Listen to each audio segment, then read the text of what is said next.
ఇప్పుడు medical colleges గడచిన నాయకులు మాట్లాడుతున్నారు ప్రైవేట్ చేసేసారని. దాని పేరు కూడా ప్రభుత్వ కళాశాల పలాని ప్లేస్ పక్కన ప్రైవేట్ వాళ్ళ పేరు పెట్టి మేనేజ్ చేసుకుంటూ చిన్న నష్టాలతో వాళ్ళు మేనేజ్ చేస్తారు. ఆస్తి ఎవరిది? మందే. గైడ్ లైన్స్ ఎవరు ఫ్రేమ్ చేసాం? మనమే ఫ్రేమ్ చేస్తాం. దాన్ని రెగ్యులేట్ ఎవరు చేస్తాం? మనమే చేస్తాం. ఇప్పుడుండే సీట్ల కంటే సీట్లు పెరుగుతున్నాయి. 100% out patients free. Government hospitals కంటే బెటర్గా ట్రీట్మెంట్. 70% ఇన్ పేషెంట్స్ మనం పంపించిన ఎన్టీఆర్ వైద్య సేవ పేషెంట్లే ఉంటారు. ఈరోజు గవర్నమెంట్ హాస్పిటల్ కంటే ఎందుకు ఒకప్పుడు వీళ్ళే సీఎం రిలీఫ్ కర్ణాటక లేకపోతే హైదరాబాద్ తెలంగాణ చెన్నైకి పంపించారు. వై అంటే గవర్నమెంట్ సర్వీసెస్ అన్నీ కూడా చాలవనే కదా. అలాంటప్పుడు కార్పొరేట్ స్థాయిలో వైద్య సేవలు అందిస్తే మీకు నష్టం ఏంటి? మీరు కంప్లీట్ చేశారా ఈ ప్రాజెక్ట్స్ అంటే కంప్లీట్ చేయలేదు. ఒక విధానం అంటే గవర్నమెంట్ ఆఫ్ ఇండియా నెక్స్ట్ స్టెప్కి వెళ్ళారు. నీతి Aayog public private partnership, viability gap funding, అనేక రకాలైన హైబ్రిడ్ మోడల్స్లో వెళ్ళారు.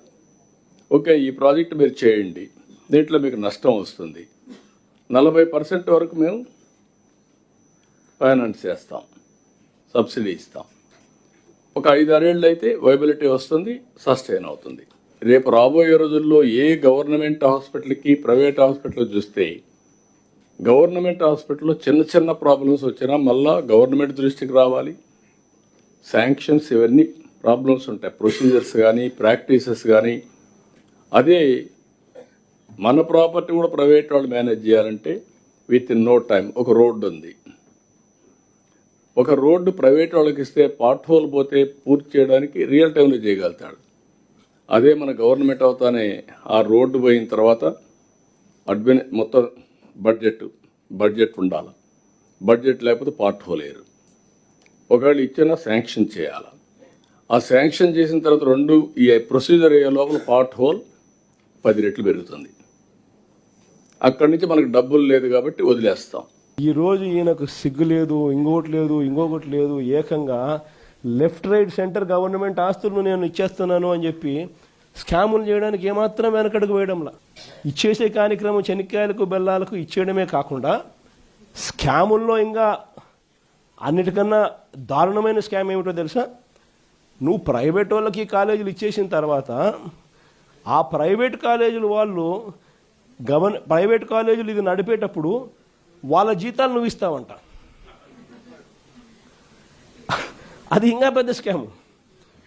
నువ్వు ప్రైవేట్ వానికి ఇచ్చేసిన తర్వాత ఆ private college private teaching hospital వాళ్ళు నడిపేటప్పుడు వాళ్ళ జీతాలు గవర్నమెంట్ ఇస్తుందంట.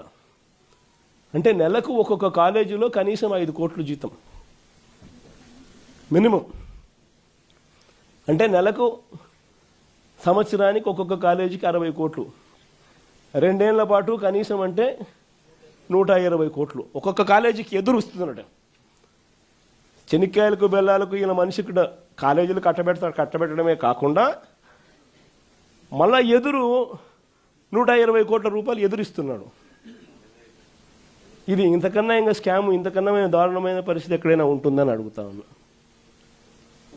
ఇవన్నీ రేపొద్దున మనం ఇన్ని ప్రయత్నాలు చేసిన తర్వాత కూడా ఎక్కడన్నా కూడా చంద్రబాబు నాయుడు వినకుండా దీనికి ముందుకు తీసుకొని పోతే మాత్రం ఆ తర్వాత కాలేజీలు తీసుకున్నోడిని మాత్రం మనం అధికారంలోకి వచ్చిన వెంటనే 2 నెలలు జరగక మునిపే అందరు జైళ్ళల్లో ఉంటారు.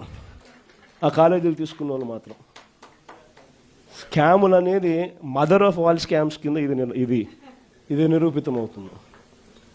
అంతటి దారుణంగా ప్రజలకు నష్టం జరుగుతుందని కనిపిస్తూ ఉన్నా కూడా ప్రజలు దీనివల్ల ఉచితంగా వైద్యం పొందే అవకాశం పోతుందని తెలిసినా కూడా మన పిల్లలకు తక్కువ ధరలకే, ప్రైవేట్ కన్నా చాలా తక్కువ ధరకే మన పిల్లలకు మెడికల్ కాలేజీలలో సీట్లు వచ్చి చదువులు అందుబాటులో ఉంటాయని తెలిసినా కూడా ఏమాత్రం ఖాతరు చేయకుండా చంద్రబాబు చేస్తూ ఉన్న ఈ తీరుకు చంద్రబాబు నాయుడుకు గట్టి గుణపాఠం మాత్రం ఖచ్చితంగా తగులుతుంది. కాలేజ్ ఒక జిల్లా కేంద్రంలో వస్తే అక్కడ ఉట్టి మెడికల్ కాలేజీలో ఉన్న సీట్లే కాదు, ఆ సీట్ల వల్ల లోకల్గా మన పిల్లలు గవర్నమెంట్ డాక్టర్లుగా అక్కడే కనిపిస్తారు అనేది ఒక ఆస్పెక్ట్ అయితే, ప్రైవేట్ కన్నా తక్కువ ధరకే మన పిల్లలు చదివి బయటకు వచ్చే పరిస్థితి ఉంటుంది అన్నది ఒక ఆస్పెక్ట్ అయితే,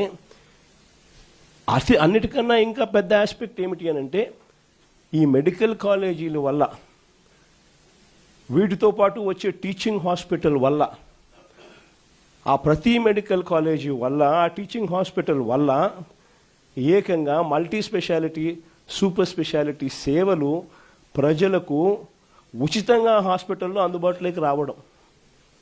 అంటే మా కడప అయితే ఫర్ ఇన్స్టెన్స్ ఒక ఎగ్జాంపుల్, బహుశా ఏది తీసుకున్నా కూడా ఇదే మాదిరిగానే ఉంటుంది.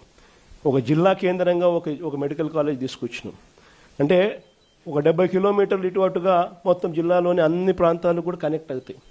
అక్కడ ఒక మెడికల్ కాలేజ్ వస్తే, సూపర్ స్పెషాలిటీ హాస్పిటల్ అక్కడనే అవైలబిలిటీలోకి వస్తే, ఆ మల్టీ స్పెషాలిటీ హాస్పిటల్ అందుబాటులోకి తీసుకొని రావడం వల్ల, ఆ హాస్పిటల్లో ఉచితంగా పేదలకు ఈ సేవలన్నీ అందుబాటులోకి రావడం వల్ల ప్రైవేట్ ఎక్స్ప్లాయిటేషన్ అనేది పూర్తిగా జీరో అయిపోతుంది.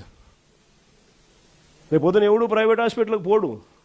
గవర్నమెంట్ హాస్పిటల్లో ఫ్రీగా చేసి పెడతా అంటే నువ్వేదో రీజనబుల్గా ఛార్జ్ చేస్తే నీ దగ్గరకు వస్తారు తప్ప, నువ్వు 2 లక్షలు 4 లక్షలు 5 లక్షలు అని అంటే ఎవడొస్తాడు? నీ దగ్గరికి పోవడం కన్నా గవర్నమెంట్ హాస్పిటల్లో, మా గవర్నమెంట్ టీచింగ్ హాస్పిటల్లో బ్రహ్మాండంగా ఉన్నారు అసిస్టెంట్ ప్రొఫెసర్లు అందరూ పోస్ట్ గ్రాడ్యుయేట్స్ చదివిన వాళ్ళు, అసిస్టెంట్ ప్రొఫెసర్స్ అందరూ post graduate students, lecturers, medical వృత్తిలో డిగ్రీలు పొందిన వాళ్ళు బ్రహ్మాండంగా ఫ్రీగా ట్రీట్ చేస్తా అంటే నీ దగ్గరికి ఎందుకు వస్తామయ్యా అని చెప్పి ప్రైవేట్ ఎక్స్ప్లాయిటేషన్కి పూర్తిగా చెక్ పడే కార్యక్రమం.